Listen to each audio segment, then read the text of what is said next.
I don't want no oil, a spoil in my shoreline. I like fish much better than crud.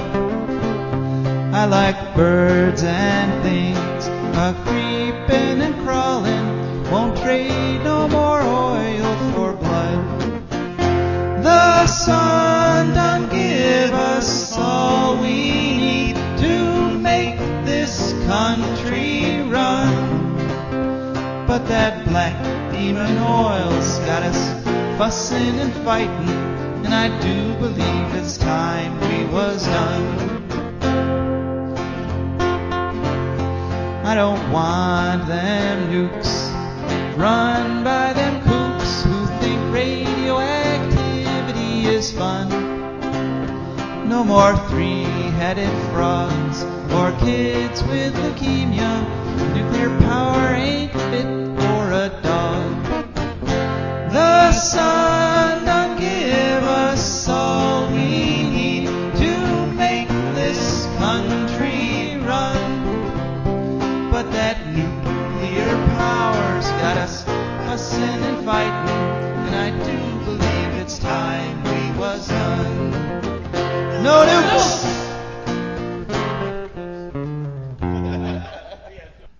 Good morning, Toledo, and good afternoon, Columbus, and hello to those of you listening on the internet whenever and wherever you are. My name is Joe DeMar, and you are one of the fortunate people who has tuned into For a Green Future. For a Green Future is a show where we talk about ecology and the environment. We talk about them in the way they affect you, your wealth, your health, your happiness, and we try to do it in a way that has some humor. We try to keep it kind of light here, but we also don't shy away from the serious stuff, and because there really isn't enough truth being told right now in our country. There's a lot of disinformation, and we're happy to cut through it all with you, just as some of you might be happy to be cutting through your Thanksgiving turkey in a few days. And this is a Thanksgiving special, and we have a returning guest, Philip Yenyo from the American Indian Movement of Ohio, the executive director, who will be joining us at about 8:15. And Rebecca Wood, my wonderful co-host, will be joining us as well. And we'll be talking about Thanksgiving and how it has come into play in our culture, and how it was originally, that sort of Thanksgiving was originally in Native American, represented in a Native American culture. Then we'll hear from our advertisers, our wonderful advertisers and patrons.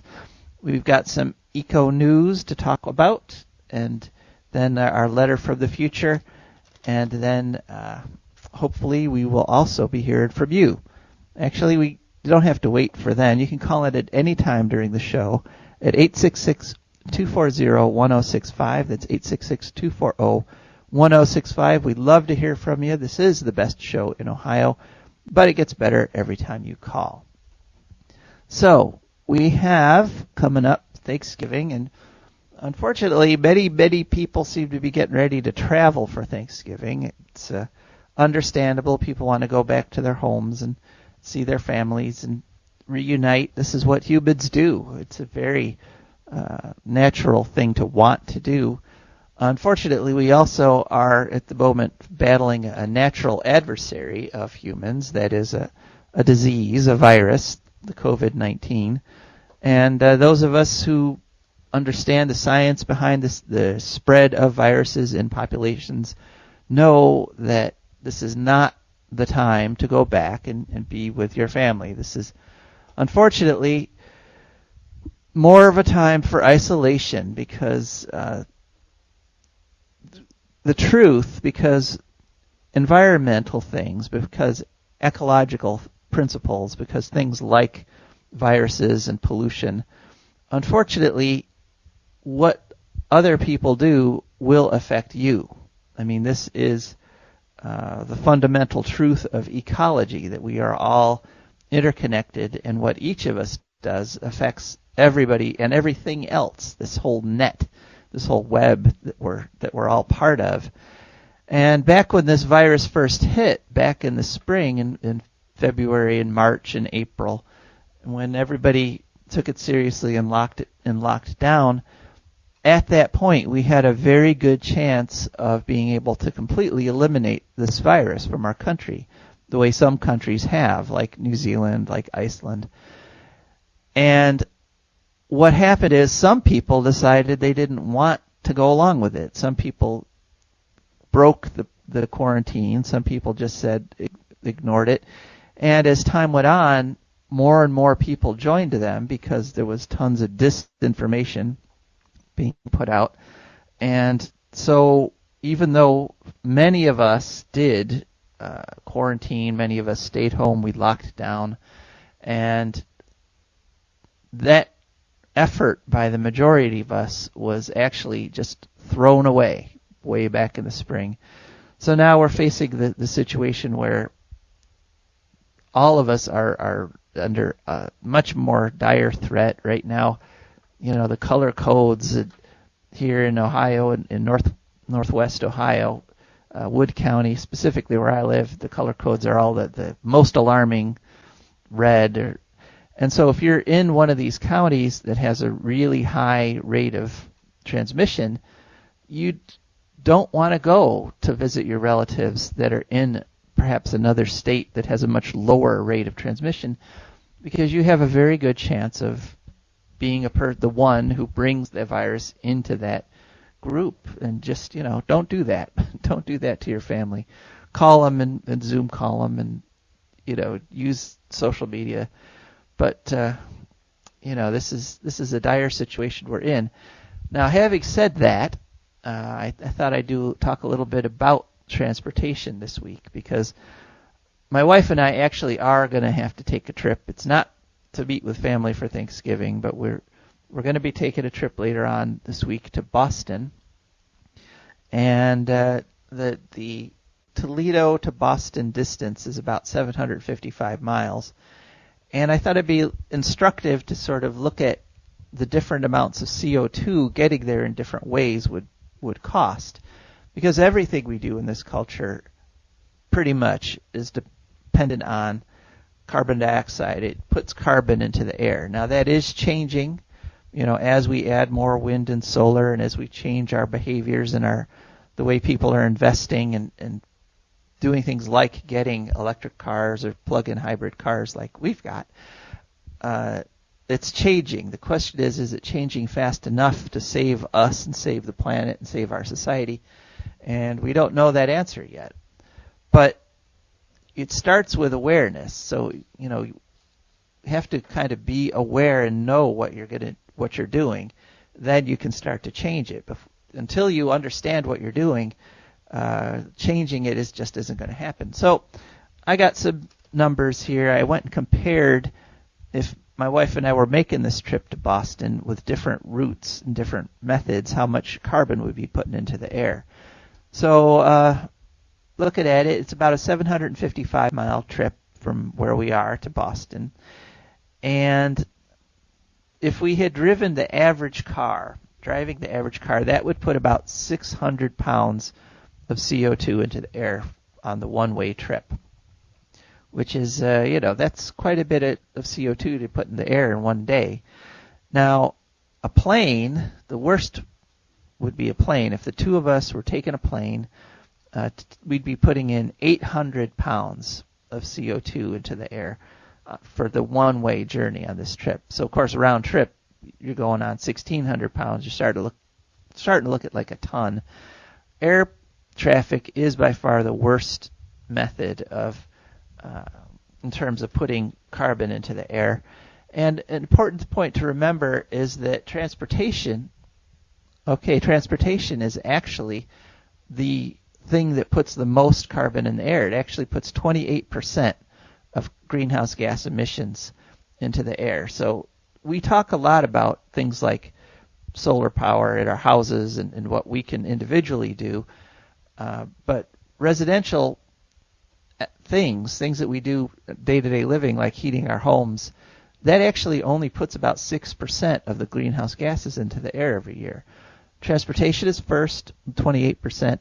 Electricity is second, very close behind with 27%. So technically they're pretty much the same. Transportation and electricity are the two big ones with 55% between them.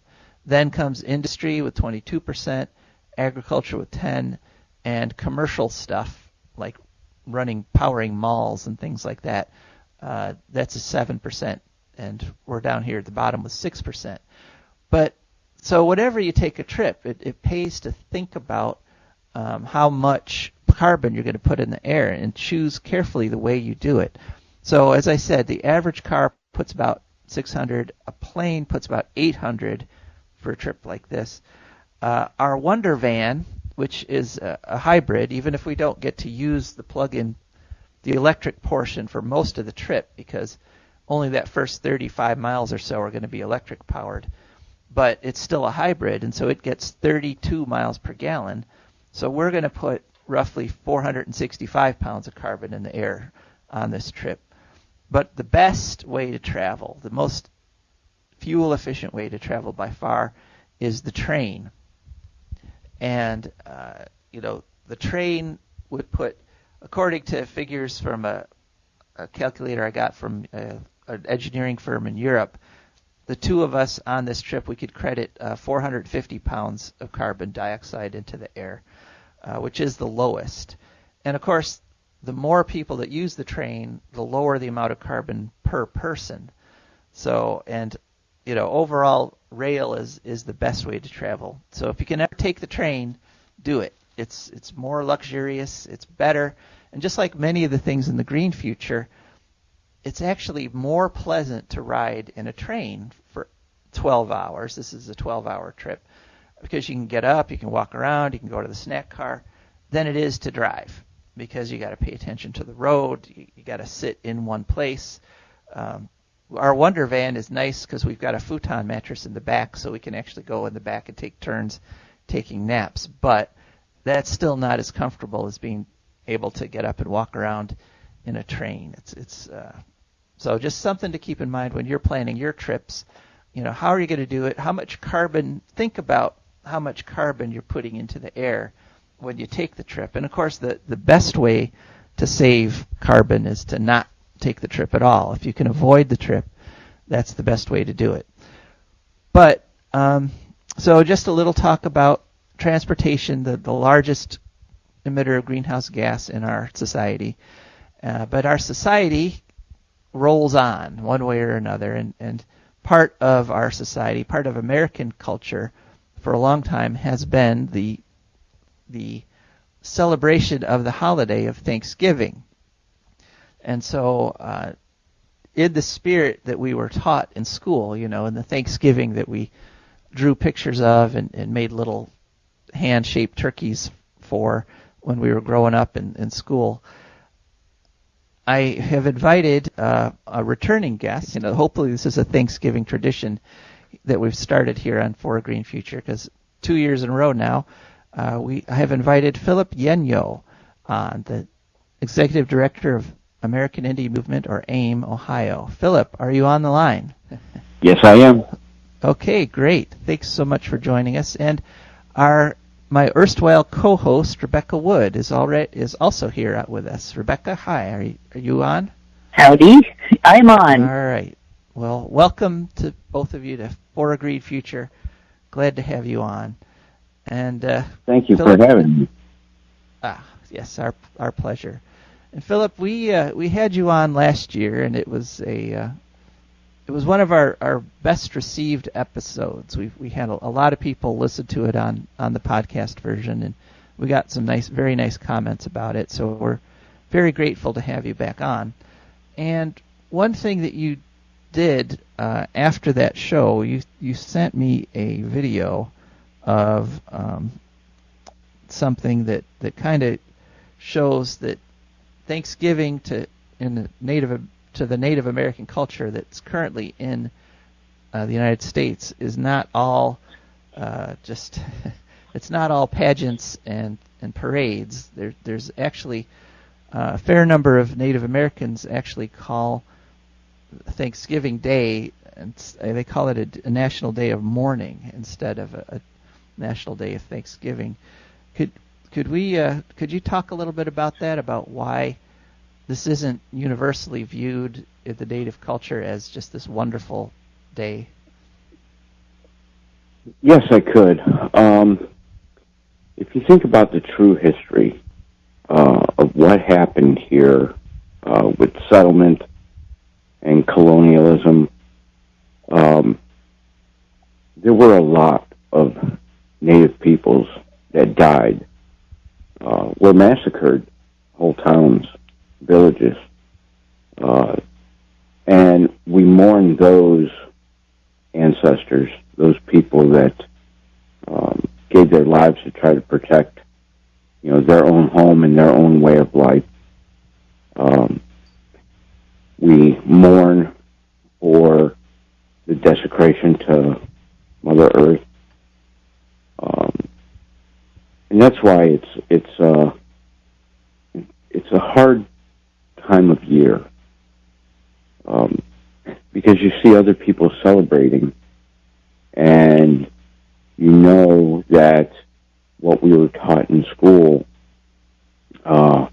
wasn't true, and that you don't find out unless you seek on your own the truth of what happened and start reading things on your own and researching and finding out that these Thanksgiving celebrations happened, and there was more than just one day. They happened after every village was massacred, after every attack. And it happened all up and down the eastern coast. Wasn't just in Maine or, in the areas where Plymouth is, and Massachusetts, and, it's tough. I mean, we celebrate being around family. In Native culture, thanks is given every day. It's not just a one-time event. It's a way of living. Yeah, I have, I've read some speeches of Native American leaders. I've read some of the things that are, when people have written down things, and it seems like every speech, no matter what the topic of the speech about, but the beginning of every one is recounting thanks for all the things that everybody who's going to be listening to that speech share. That they're thankful for water, they're thankful for the animals, they're thankful for the plants that feed them, and it seems like that in Native American culture, you start out saying thank you for everything, and as you say, every day it's a day for thanks. It's not just a once a year thing. It kind of reminded me a little bit of what you hear about some observant Jewish sects, where there's a individual prayer of thanksgiving for every separate good thing you can think of. Like, there's one, thank you, God, for this thing that tastes salty. Thank you, God, for this thing that tastes sweet. Thank you, God, for this thing that tastes savory. Or even when you smell something good in the air, you're supposed to say thanks. Yeah. It's kind of like just observing every good thing in your environment. Right. And for a lot of Native cultures, the day starts off with prayer. For myself, now this is just for myself, when I wake up and I'm staring at the ceiling, before my feet even hit the ground, I give thanks. Thank you, Tonkasa, Wonkan Tonka, Gichimani Du, for another day to walk upon Mother Earth. And I ask that I'd be given the ability to walk upon Mother Earth in a sacred way.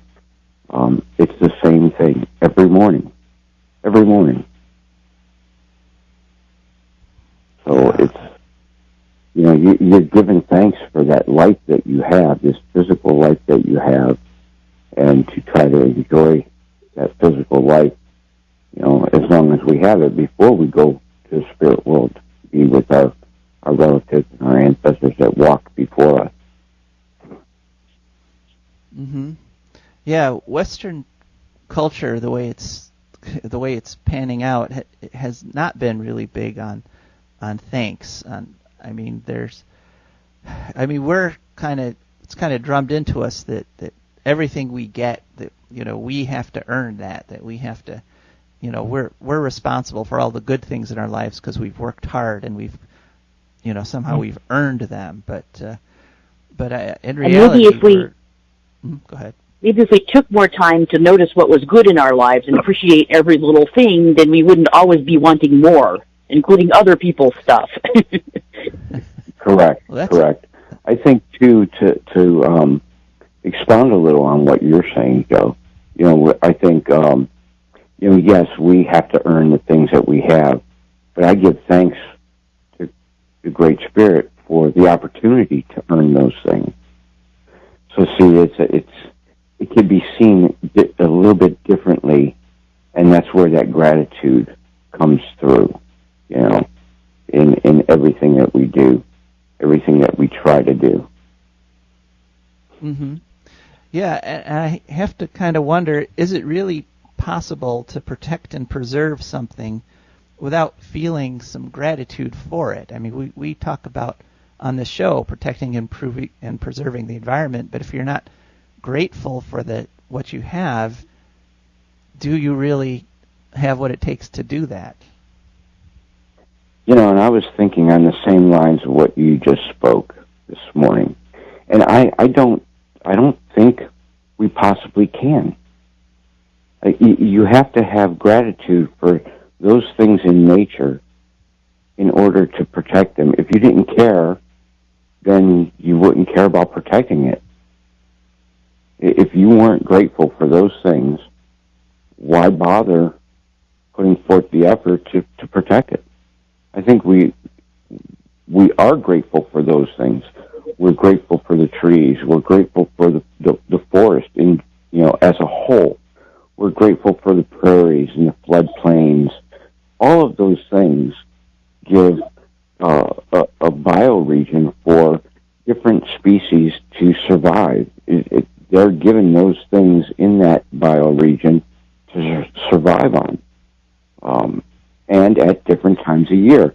We talk about how seasonal eating, where and harvesting, where there's things that only grow during a certain time of year. That's the only time you eat them. I know some people that are like that. Eating local. Look, we talk about honey.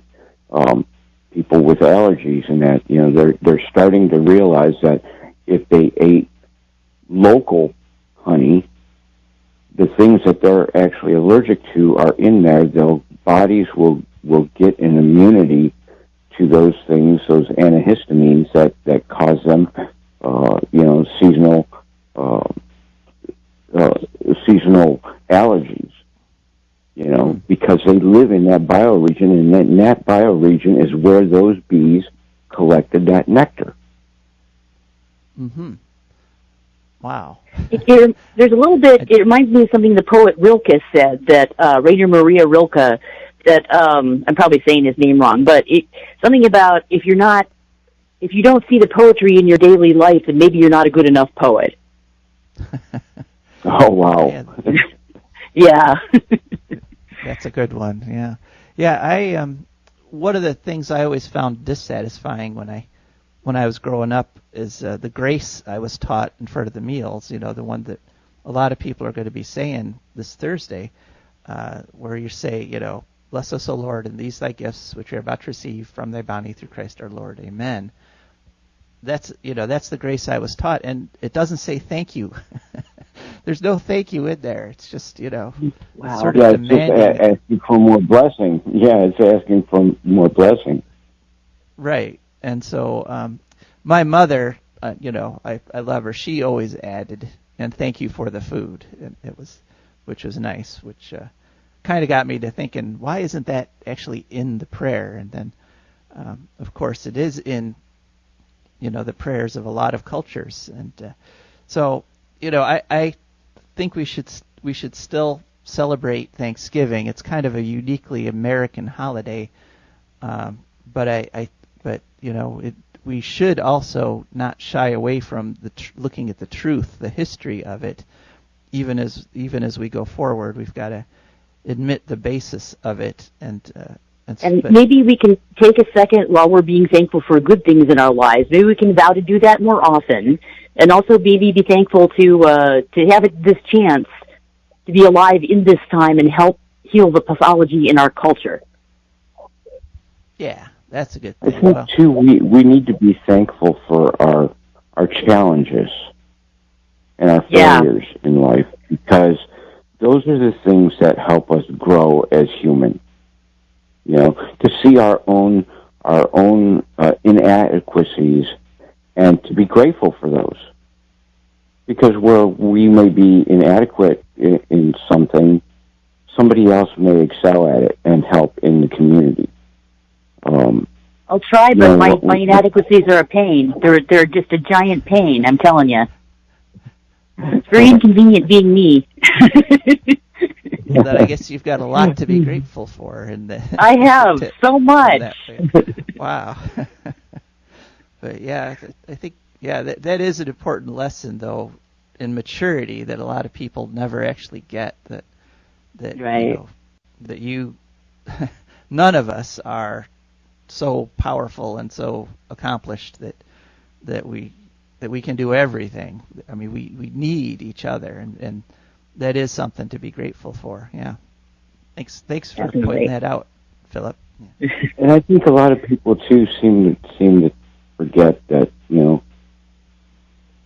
the way Native people walk traditionally is you're humble. It takes a lot to be humble. To not walk with ego and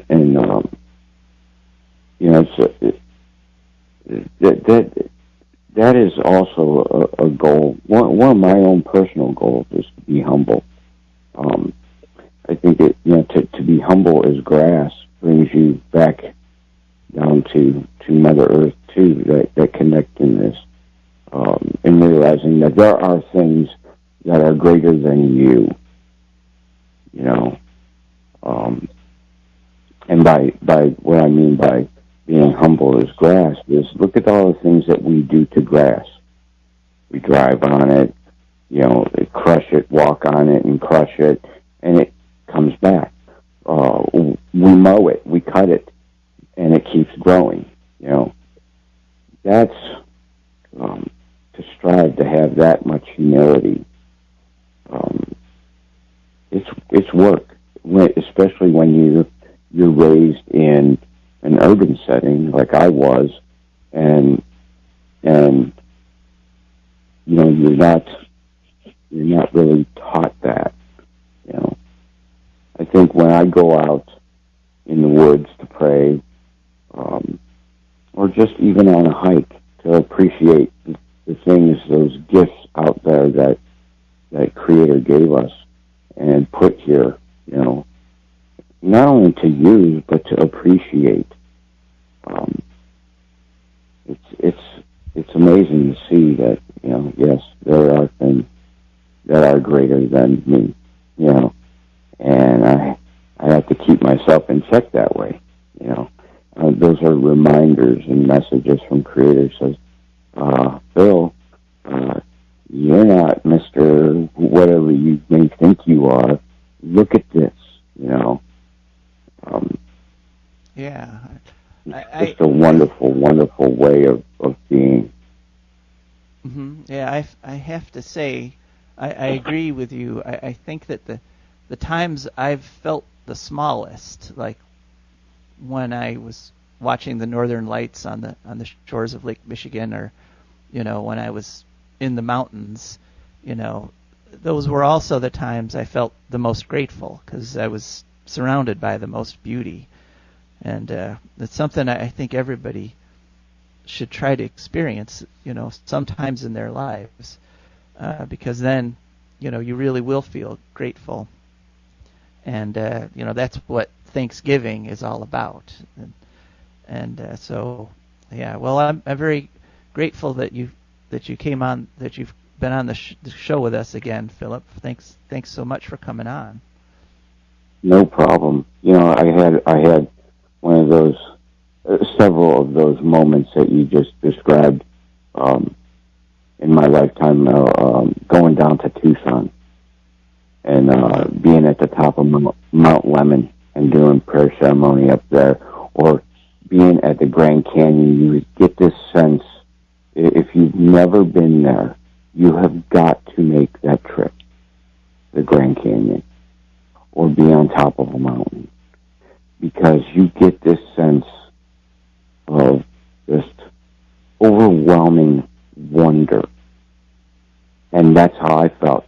I when I first looked over the edge of the Grand Canyon and saw the enormity as I panned the horizon, I was brought to tears. It was just an amazing experience. Amazing experience. Well, and I think that, if we're, older and we have, let's say, children or young people in our lives, I think we have some responsibility to see that they have the opportunity to get those kinds of experiences. We talk about the green future on this show all the time. I think in a green future, these opportunities, there are going to be a lot of them, because there's going to be a lot of the earth that's rewilded in order to preserve all of us, all our societies. We have to do this, and once again, I push home the point that when we do this, if we do this, it will actually be a better place. The green future is a future that we'll all appreciate more, and because it will be better than the life that most of us are living now, which is, stuck in these little boxes of various sizes and shapes. So.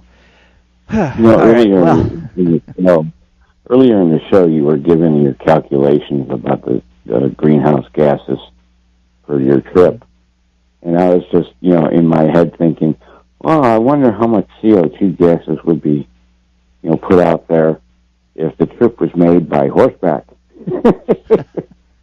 Yeah, that's a good question. I didn't calculate horse emissions, but I'll have to look into that in the future. So, all right. Well, Philip, so if people want to follow AIM of Ohio, how would they do that and see what you folks are doing? Well, we do have a Facebook page on Facebook. You'll know you're on the right page because you'll see with everything that we share, it'll say shared by, and it'll have my name, Philip Yenyo, on it, because there's a couple out there. And, one thing you had mentioned about wanting to know is, how we're celebrating this holiday, rather, how differently than last year. Well, normally, we have another organization here called the Lake Erie Native American Council, which I'm a member of that also. I actually got involved with them before the American Indian movement. And normally they have a harvest dinner where the whole community gets together. They rent out a church hall, and everybody that can make it comes, and people have made turkeys and hams and desserts and fried bread and all this wonderful food, and these wonderful women in the community that put all this together. But unfortunately, with COVID, we have elders that they can't be around. It's not good to take the chance. So the Lake Erie Native American Council has decided to have what they call a social distance harvest dinner, and they're providing food baskets for the families. So that's what we're doing this year. Our community, headed up by Marlis, General Rambo, and a wonderful person, really wonderful person. And that's what we're doing. Well, that's great that you're protecting your elders that way. I mean, you know, I wish everybody was being that thoughtful this time around, this Thanksgiving, and hopefully next year we'll be back to the big feasts that we can all share with each other. So, all right. Yeah. Well, Philip, thanks so much again for coming on. It was really appreciate it, and it was a pleasure and an honor. I really appreciate you calling me and asking me. Well, you're welcome, and maybe next year, maybe we can make the date next year, if not sooner. We have another heavy. Sounds good. All right. Sounds okay. good. Bye-bye. All right. That was Philip Yenyo of the American Indian Movement, Ohio. Okay. So, and I just want to say before we go on that one thing I am extremely grateful for is this show, because I just love being able to share all this information with you folks every week. And so that also makes me grateful for our sponsors. And the Wood Forest Green Future is brought to you by the Wood County Park District. The Wood County Park District is a natural resources conservation agency. That we protect natural spaces, maintain quality green spaces, provide engaging programming, and they teach people to love and respect nature. They restore wildlife habitats, and they lead outdoor adventures. Wood County Parks protects natural spaces in Wood County for all to enjoy, from 8 a.m. to 30 minutes past sunset every day of the year, which means they'll be open on Thanksgiving. You can go and maybe take a distant walk with somebody instead of having them sitting around the dinner table together. Just a thought. Several ways to get a hold of them and see what's going on. One is to call them at 419-353-1897. Also, you can go to their website, which is wcparks.org.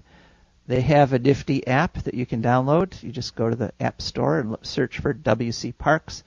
And, of course, they're also on Facebook with all kinds of updates on things that are happening at the Wood County Parks.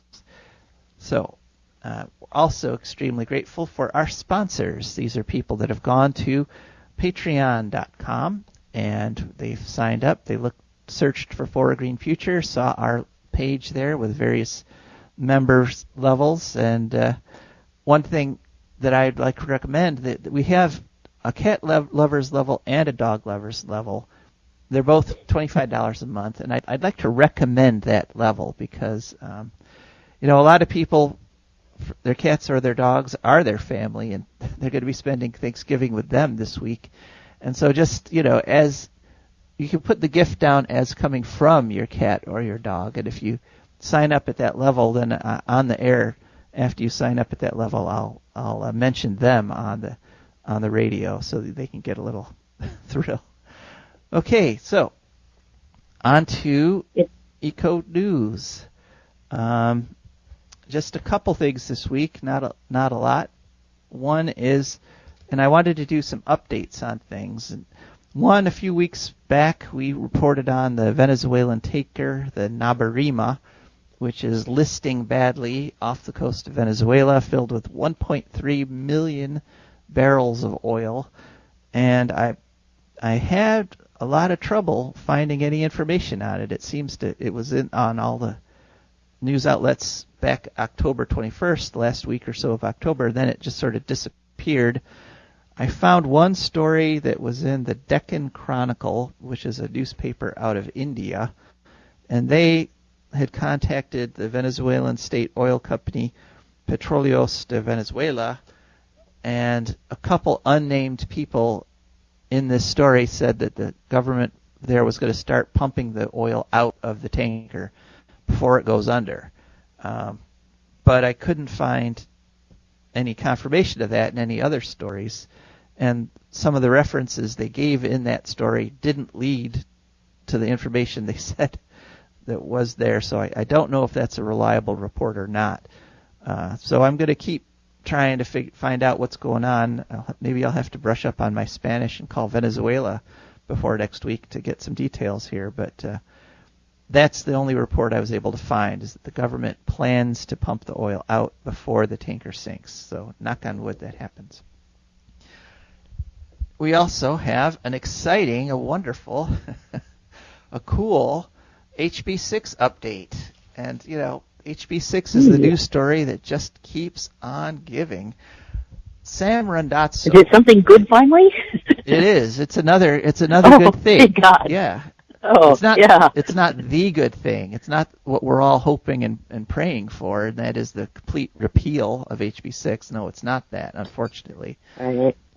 But the chair of the Public Utilities Commission of Ohio, or PUCO, Sam Randazzo, whom we have reported on many times, mostly for his unsupported and capricious blocking of wind and solar projects and his unsupported approval of natural gas generating projects, he has resigned from his position. Woohoo! And do you have any idea why he did this, Rebecca? Have you heard any of this story? No, I have not. Did someone find out that he's dirty as all get out? By any chance? Because that's been happening a lot lately. That's just a guess. It's funny you should ask that question, because this past Monday, the FBI actually raided Sam Randazzo's house. And First Energy released a report that didn't name him or his company directly, but they said that they had given a $4 million contract to a lobbying firm that they think, now looking back at it, remember they fired their CEO 2 weeks ago, and he had given this, they said the money was given to a person that then later went on to get in a position of directly deciding on energy issues for First Energy. Which is, you know, without naming Sam Randazzo, it is as close as you can get to naming Sam Randazzo. So what happened is First Energy gave $4 million, allegedly. Okay, we have to use allegedly, and we're putting twos and twos together here, but there's a lot of fours laying around. It looks like First Energy gave Sam Randazzo's lobbying company $4 million to block wind and solar and promote nuclear. And then Sam Randazzo got appointed to the head of the Public Utilities Commission, where he then proceeded to block wind and solar and promote nuclear and natural gas. So he resigned, and it looks very, very dirty, as you say. Oh my! Yep. So Ohio. If you toss that $4 million on top of the $61 million that we already know about, that's a nice even $65 million that First Energy used to push House Bill 6 through. And it's interesting that a company which claimed it was so broke it needed a bailout had $65 million laying around to use to bribe people with. That is real interesting. Yeah, although some of that isn't alleged because some people have pled guilty to it. So right now it's a mixture of allegations and fact. So, all right. So, Rebecca, did you have something for us this week? I did, yeah. I decided to spend this week looking up the Wampanoag tribe of Massachusetts, who, as it turns out, were the actual tribe that got invited to Thanksgiving dinner. Oh. So... Yeah, fun fact. I remember last year Philip Yenyo told us the story that part of the food from that dinner, actually what happened is the pilgrims found the food caches of the Wampanoags and actually just stole them. That's nice. Yeah, well, so we weren't very good at living in America. Yeah, look at all this food just laying here. It must not belong to anybody because we didn't put it there. Yeah. The food fairy must have come. Great. Okay, well, what did you find out about the Wampanoag? Okay, well, they were originally a confederation of 7 tribes, but there are 5 left today. They're mostly in southeast Massachusetts and Rhode Island, including Martha's Vineyard and Nantucket Islands. They're part of the Algonquinian cultural group, so they're distinct from that, but kind of like English people are all sort of related to Germans and Swedes and so forth. It's kind of the same deal. We all came from one people at some point. The name Wampanoag, I think it's also actually another spelling is Wampanoag, Wampanoag, something like that. Something that it's probably somewhere in between something white people have trouble saying. But yeah, it's a Lenape word, which is another Algonquinian tribe from around the New York area, and it means people of the dawn, which sounds marvelously poetic, and it really is, but it really just means the Easterners, people who live way east from us. They're semi-sedentary. It makes sense. The East Coast, that is where dawn hits first on the continent, yeah. Yes, it is. Yes, it is. They're semi-sedentary. Their traditional lifestyle is semi-sedentary, meaning that they have like 2 or 3 maybe set locations that they move between, depending on whether it's more sort of farming or hunting or fishing season. They did all that stuff. The women cultivated what they call the 3 sisters, maize, beans, and squash. I remember somebody explaining this to me at some point. Those 3 plants grow really well together. I'm not sure how they combine. We already mentioned that beans and corn go really well together nutritionally, but also they're easy to grow together somehow. Like the climbing beans go up the stalk, use the corn stalk as a thing to grow on. So they work out really well on a couple of levels. They're a matrilineal tribe. And the squash, what happens is the squash shade out the weeds. So you got the squash on the bottom, keeping the weeds away, and the beans, of course, as they're growing, are putting nitrogen in the soil because they have those nitrogen-fixing nodules, and nitrogen is something corn desperately needs, and so by putting the nitrogen in, the corn grows, and so the 3 sisters cooperate beautifully. That kind of stuff. You don't got to steal other people's food caches, Yeah. So but the Wampanoag are matrilineal, meaning that your property and your position, just kind of like the ancient Anglo-Saxons and some African tribes, your property and position in life is inherited from your mom's family.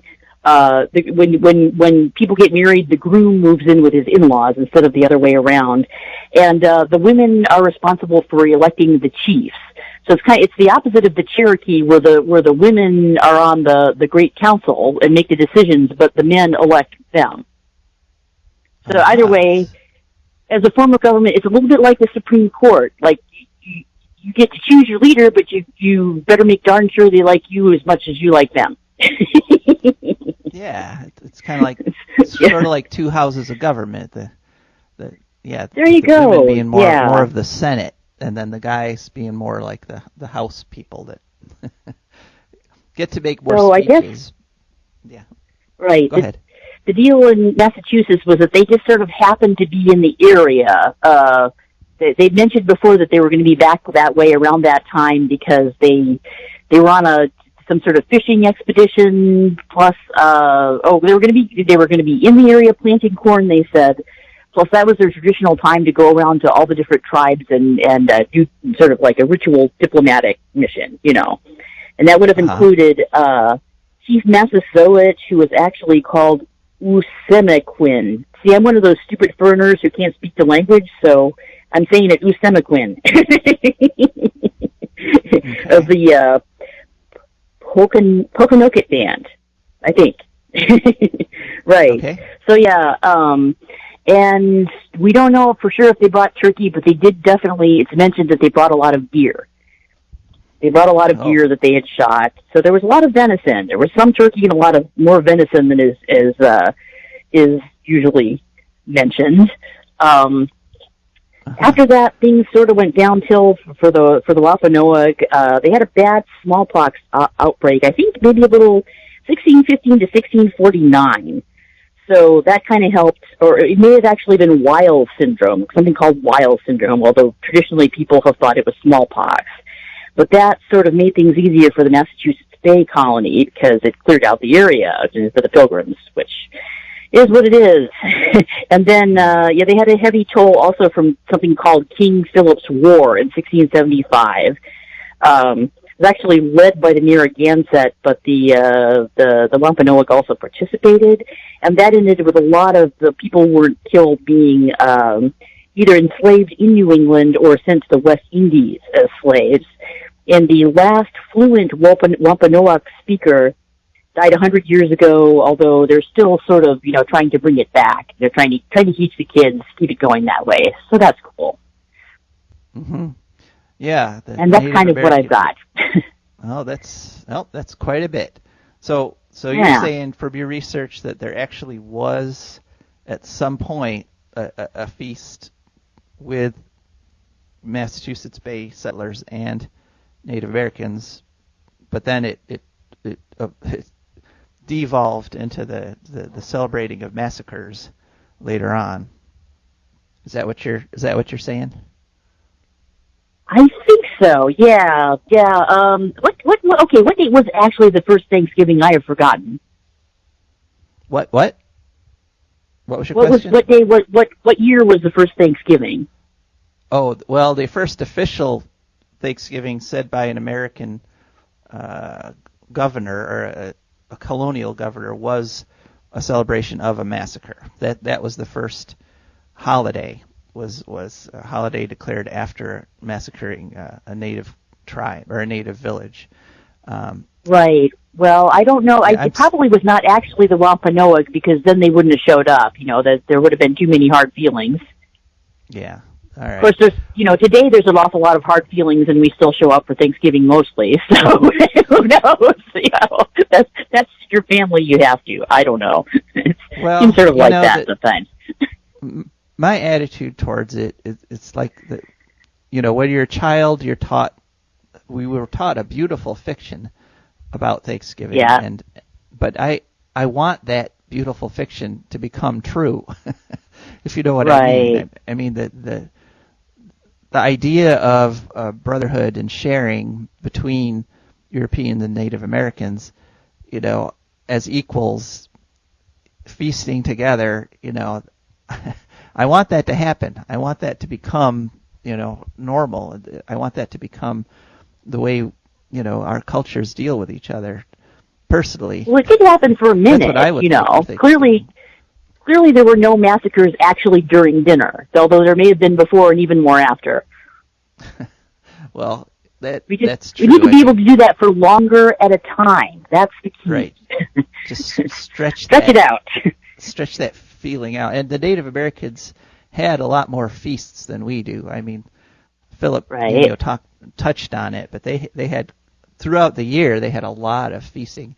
They partied a lot, Good. That was good. Good for them. All right. Well, time to move on to the letter from the future. And all right. This is something I've been grateful for, getting these letters every week from my great-great-granddaughter in the year 2300. And this morning, like every Sunday morning, there was that flash of photons next to my bed, and here is the letter. Dear GGG, well, it's coming up on Thanksgiving, and I have so many things to be thankful for this year, it's hard for me to list them all. Top of the list, of course, is Michael and me getting married. We've set the date for December 22nd, 1 month from today. Research is going well. We're almost ready to start drilling again. The biggest question we need to answer right now is how deep do we need to go to get past the sink life that we've discovered? Everyone agrees that injecting nuclear waste into the sink life zone would be a mistake since we still don't understand this new life form. My biggest problem this past week has been competition for the hologram rooms, as everyone wants to visit friends and families for the holidays. We finally set up half a dozen temporary holograph rooms. One thing that helps us is that because we have people here from all over the world, the hours they want to visit with family are to some degree naturally being staggered. I've got to go, GGG. Write again next week. Love, Marie I. So that was this week's letter, yeah. Right. So like I said, we're we're traveling, but we're not going to a Thanksgiving dinner. Do you have any plans for Thanksgiving, Rebecca? Not really. We bought our feast in advance, and I can't really be around my family because they are old and have health conditions. So I'm hanging out with my roommate and the dog. Okay. Well, is Koga going to get any sort of special Thanksgiving celebration here? Yeah, he will get little treats and he will get to lick a plate. That's how we do on holidays. Okay, all right. That's how you know it's a holiday. All right. Well, we have time for a very quick call. If anyone wanted to call in at 866-240-1065. That's 866-240-1065. And I wanted to say something while we're waiting. Go ahead. Yeah. Yeah, you were talking before about how some people have messed it up by not quarantining. That's true. We saw an ugly sign of human nature, but I think a lot of that is fear. I think a lot of it is pretending you're not afraid because you're really horribly afraid of things like losing your housing and your medical care if you don't go out and make a living. And I think the fish rots from the head, that facet of human nature could have been discouraged with a stimulus package, another one. I find it hard to argue with your position, Rebecca. Thank you.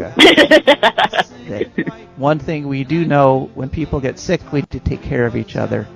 And so take care of everybody this Thanksgiving and be thankful that we have each other to worry about. This is you too, and all the listeners. Yeah, thank you, listeners. This is Joe DeMar. And Rebecca Wood. And we are signing. No nukes!